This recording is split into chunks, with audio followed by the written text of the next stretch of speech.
like to open it up for the audience since they just enjoyed your work for the last hour and a half.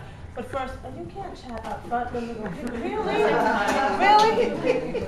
So before we get started off, if each of you could just tell us a little bit about just sort of where the film came from, something special about it, and then that'll get us started. But if each of you can just speak first, tell us a little bit something about your experience with the film, and then we'll open up for questions. Thank you. And if anyone needs to use the restroom, downstairs to the back. Thank you. Okay. Well, actually, I have a question to ask first. Is there anybody here from Tom Brokaw's office? NBC. I'm serious. I went there Friday and told them this film was showing, and they said they might send somebody. So we might be getting some headway with our 40 years of trying to get this out. And also I want to take this time to thank Halora Lyle, who saw this movie last September, was it, at the Harlem Film Festival, and she's been hounding me ever since. You gotta come up here, we gotta show this Vala. So I'm very glad to see all of you. It's a fruition of hers. And the last person I have to thank is my classmate from Barton Columbia, Lawrence Aaron, who first told me about measles even before you contacted me and said we should get Vala in there. I was in the building in '68, and I've been told not to say that I'm not a revolutionary, but I did not stay 7 days, I will say that. But it was an eye-opener for me as to who I am and what I can do and what I've become as a historian. Nobody else documented that event but me, and now I also have a book that I've written, so I want to peddle my wares. But I'll be happy to answer any questions about Columbia '68 and 2008. That's what we want to emphasize. This still goes on. Harlem is still on the move. Columbia, thank you. And I guess I'll go ahead, since you introduced that. To add on to that, I went to CBS today. They gave me to run around. So, being a young black film producer, that's one of the things you got to deal with. You just got to get over the hump. The racial hump is still obviously a big issue. And I learned all that just working on this project. We were there in 2007, and they were still having the protests, as you saw towards the end.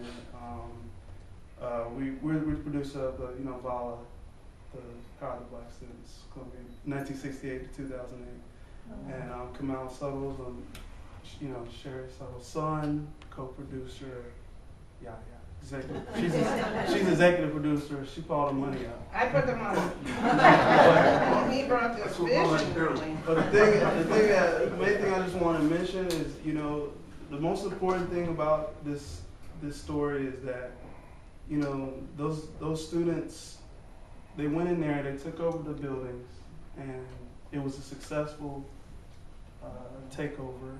It was, they were building a segregated gym in Harlem, and the black students wanted to protest that. The white students were protesting the Vietnam War draft, and so the black students went there in the Hamilton Hall, as you heard, and successfully took over the building, kept it clean, kept it neat.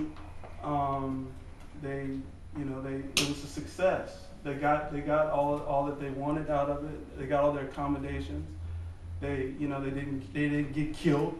They didn't get injured. They didn't get harmed. They didn't get touched. And some of the white students got beat up pretty bad because of their behavior. And the police. And the police, that's why they did it. But the most important thing was that, they got out there successfully, peacefully. They went on to graduate from school. They weren't expelled. They weren't penalized. They went on to lead jobs and current jobs. And that's one of the people and Lawrence. So I think that was the most important thing about this, is that,